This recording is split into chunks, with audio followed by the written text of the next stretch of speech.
Terima kasih telah menonton video ini, karena dengan menonton video ini akan membantu Anda mengerjakan soal-soal TPA, TPS, TIU, dan matematika. Dan jangan lupa ya, dukung channel saya dengan cara like, share, dan subscribe video ini. Terima kasih. Selamat pagi, selamat bertemu kembali bersama saya di channel saya ini.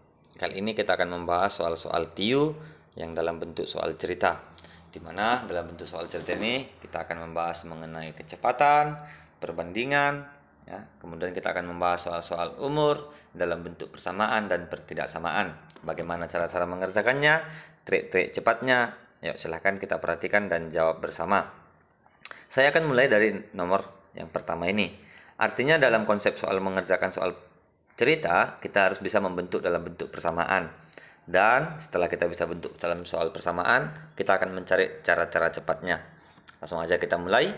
Pada soal ini dikatakan bahwasanya jika Sumantri berjalan menempuh jarak 2/5 km. Dalam 6 menit, berapakah kecepatan rata-rata perjalanan Sumantri? Nah, di sini dibikin satuannya kilometer per jam. Mungkin teman-teman dan adik-adik sekalian selama ini menjawab soal dalam kecepatan rata-rata ini akan membagikan soal kecepatan kita bagikan dengan waktu. Bisa-bisa saja, tapi saya akan mengerjakannya dalam bentuk konsep yang lain, di mana ini akan jauh lebih mudah. Yuk kita lihat. Ketika ketemu soal seperti ini, maka yang terpenting kita perhatikan hanya mengubah satuannya, ya. Ini 6 menit, di sini jam. Cara mengubahnya tidak perlu lagi pakai cara mengubah menit ke jam kemudian dibagikan, tidak usah. Maka ketika ketemu soal seperti ini, langsung aja kita lihat, ini kita kalikan aja dengan suatu bilangan agar waktunya menjadi 1 jam. Kenapa? Karena di soal dibikin dalam per jam. Kalau supaya menjadi 1 jam, maka menit ini supaya 1 jam merupakan 60 menit. Maka supaya jadi 60 menit ini kita kalikan dengan 10. Maka yang ini kita kalikan 10, yang ini kita kalikan 10. Yuk kita kalikan 10, maka sekarang kecepatannya itu 2/5 kita kalikan dengan 10, 20/5, itu artinya 4 km. Dan waktunya sekarang itu sama dengan 60 menit. 60 menit itu merupakan 1 jam, maka dapat jawaban 4 km per jam. Jawabannya yang A. Nah, gampang ya. Lanjut. Nomor berikutnya. Nomor berikutnya di sini dikatakan bahwasanya seorang mahasiswa telah menyelesaikan 124 SKS dengan indeks prestasi kumulatif 3,2. Semester ini dia mengambil 16 SKS. Berapakah indeks prestasi yang harus dia capai semester ini agar indeks prestasi kumulatifnya sebesar 3,25? Oke, sedikit saya terangkan kepada adik-adik dan kawan-kawan sekalian yang belum memahaminya.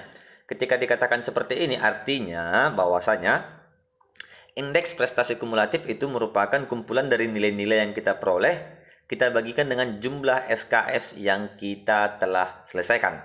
Artinya di sini mirip dengan rata-rata. Cara mengerjakannya bagaimana? Berarti ada dua konsep di sini. Rata-rata pertama kita anggap indeksnya ini merupakan rata-rata.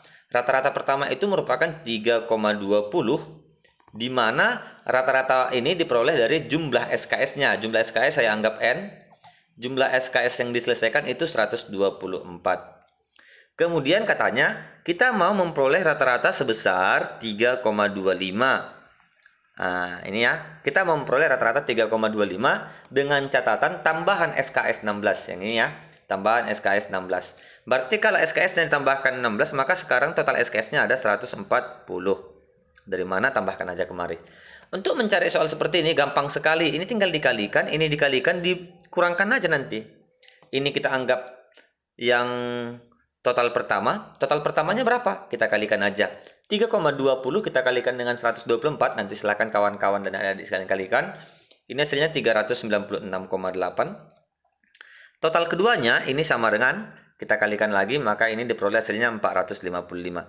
Ketika ketemu soal yang seperti ini, selalu kurangkan. Bisa aja mengurangkan dari kiri ke kanan, atau dari kanan ke kiri. Gak ada masalah. Yang penting hasilnya positif. Agar positif, maka ini kita kurangkan dari kanan ke kiri. Maka nilai yang harus diperoleh, nilai yang harus diperoleh itu sama dengan kurangkan aja. 455 kita kurangkan dengan 396,8. Setelah kita kurangkan diperolehlah hasilnya 58,2. Nah, 58,2 ini merupakan untuk 16 SKS. Sementara yang diminta nilai indeks. Indeks prestasi. Indeks prestasi itu merupakan nilai yang kita peroleh, kita bagikan dengan SKS-nya. Atau sering disingkat dengan IP. Maka IP sama dengan nilai yang diperoleh itu 58,2 dibagikan dengan SKS yang diambil. SKS yang diambil itu 16. Maka kita bagikan dengan 16. Maka jawabannya 3,6375. Kita genapkan sesuai dengan kebutuhan soal yang ada itu 3,64. Maka jawabannya adalah yang A. Oke ya, kita lanjut ya, gampang ya. Berikutnya, jika harga Y terletak di antara X dan Z, oke. Kalau ada soal seperti ini, jika Y terletak di antara X dan Z, maka ada dua kemungkinan, X yang lebih murah, Y atau Z, dan yang berikutnya Z, Y atau X. Jadi jangan cepat menyimpulkan, kecuali kalau ada premis tambahan. Nah, di soal ada premis tambahan, di mana katanya X kecil dari Z, berarti X lebih murah dari Z. Maka yang kita gunakan yang ini. Ya, yang kita gunakan yang ini. Oh, artinya apa? X lebih murah dari Y dan Y lebih murah dari Z. Kita lihat kesimpulan yang ada. Yang A, X-nya lebih besar dari Y, jelas salah. Yang B, X-nya lebih kecil dari Y, ya benar. Maka jawaban yang kita butuhkan adalah yang B. Oke, kita lanjut berikutnya. Nah, berikutnya, jika X adalah bilangan positif terkecil yang habis dibagi 14 dan 21. Oke, X ini ya, habis dibagi, saya bikin habis dibagi itu ini aja. HD 14 dan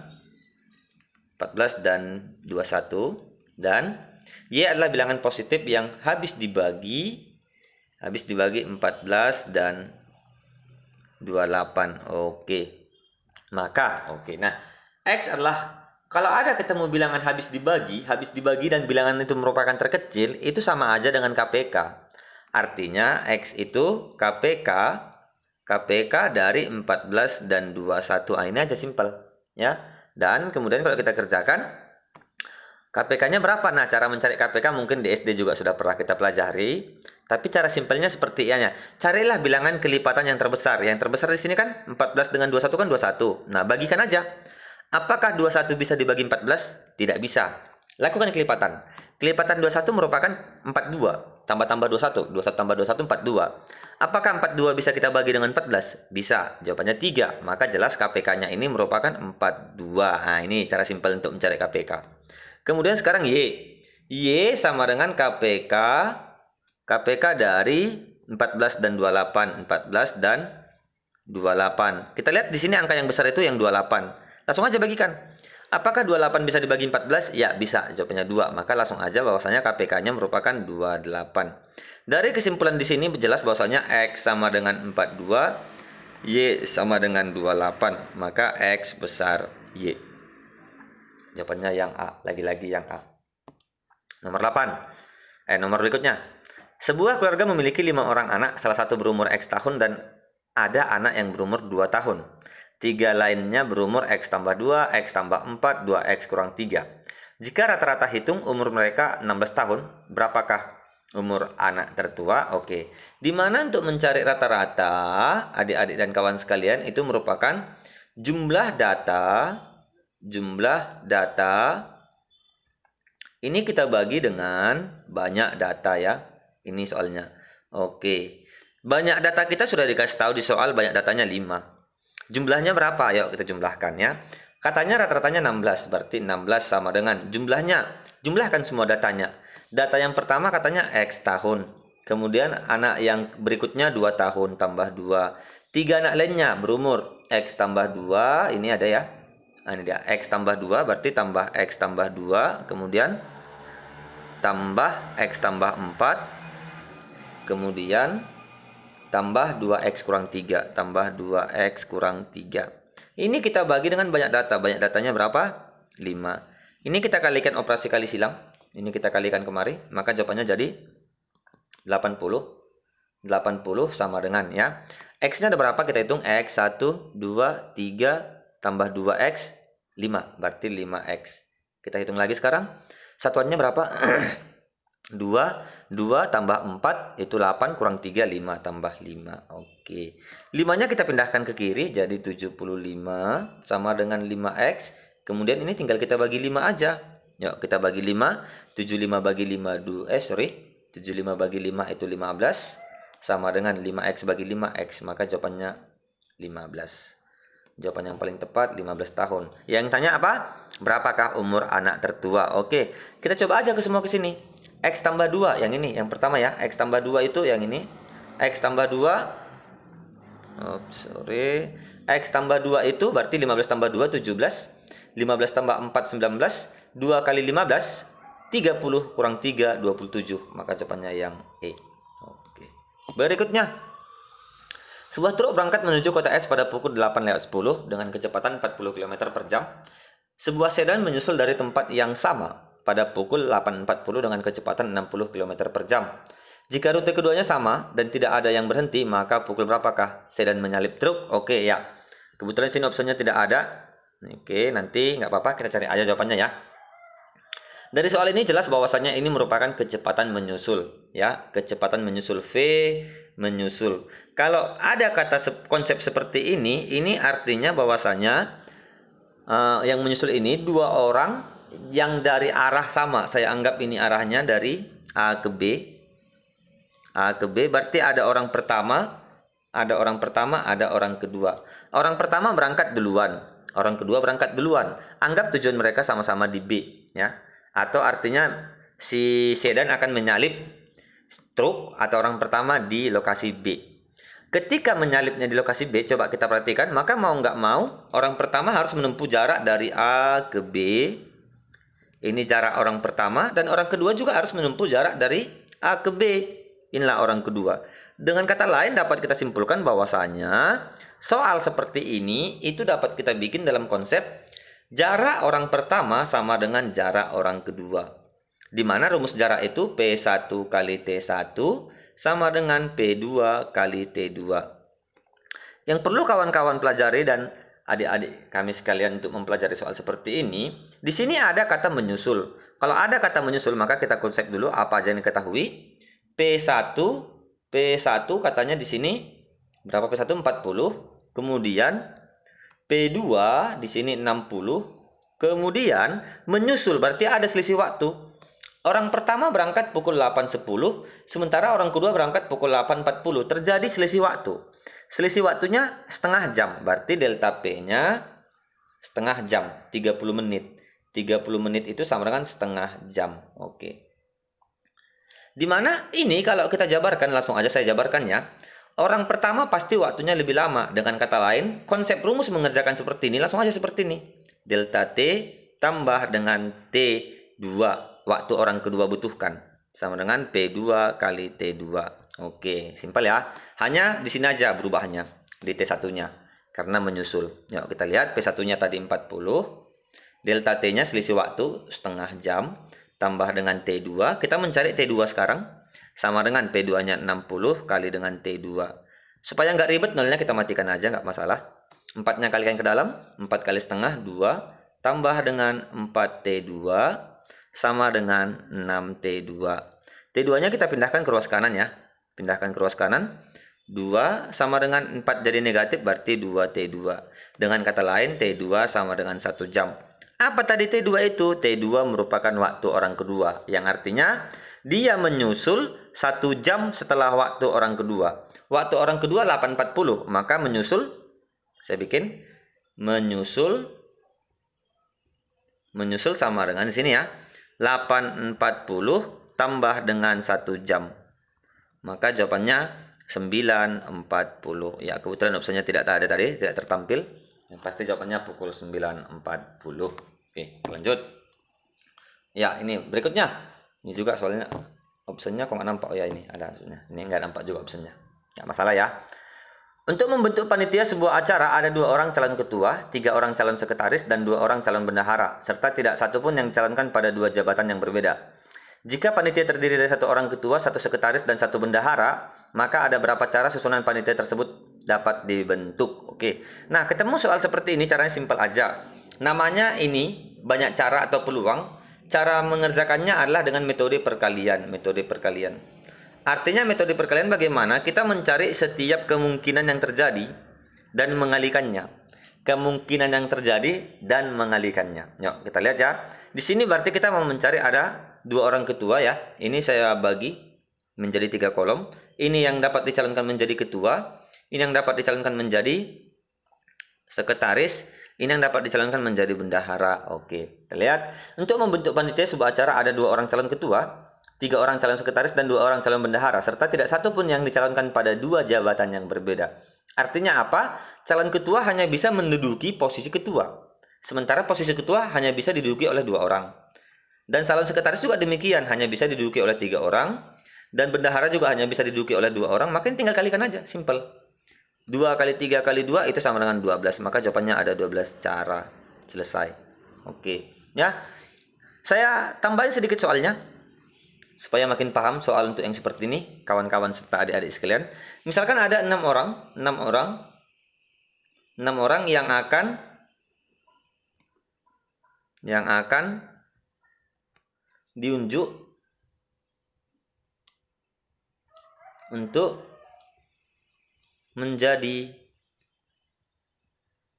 ketua, sekretaris, dan bendahara. Nah, pertanyaannya, berapa cara yang dapat dibuat? Oke, berapa cara yang dapat dibuat? Nah, ini ya.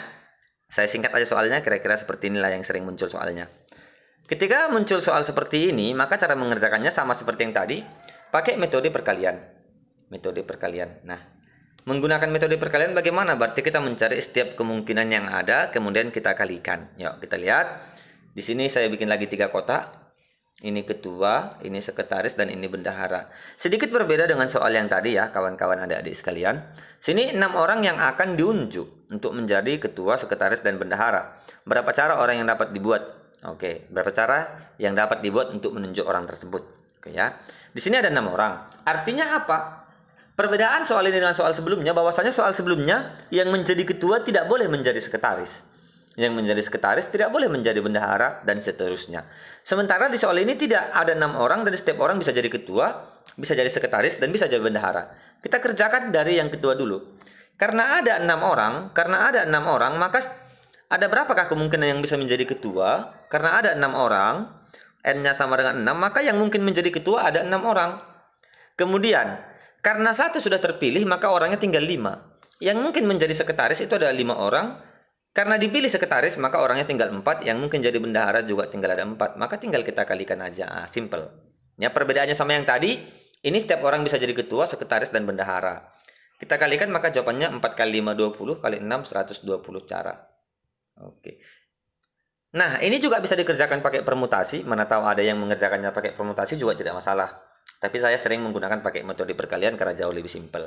Saya lanjut ya. 55. Jika X selisih umur Tuti dan umur ayahnya. X sama dengan selisih umur Tuti. Anggap ayahnya lebih tua, ayah kurang Tuti. Sementara Y selisih umur kedua orang itu 5 tahun yang lalu. 5 tahun yang lalu. 5 tahun yang lalu ya. Y sama dengan A juga kita kurangkan dengan T. Tapi ini konsepnya 5 tahun yang lalu. Ingat bahwasanya dalam konsep selisih umur tidak pernah berubah. Selisih umur tidak pernah berubah. Mau 5 tahun yang lalu, mau 10 tahun yang akan datang, yang namanya selisih umur tidak pernah berubah. Dengan kata lain dapat dipastikan bahwasanya X sama dengan Y. Nah, anggap saja kamu dengan teman atau dengan adik, 5 tahun yang lalu dan 5 tahun yang akan datang, selisih pasti selalu sama. Kalau selisih umur kamu 2 tahun, maka sampai berapa tahun pun, selisih kamu dengan adik kamu pasti 2 tahun. Nah, itu dia untuk konsep selisih. Jawabannya yang C. Oke, kita lanjut soal terakhir. Jika X sama dengan rusuk sebuah kubus yang isinya 125 cm kubik. Isi itu sama dengan volume ya.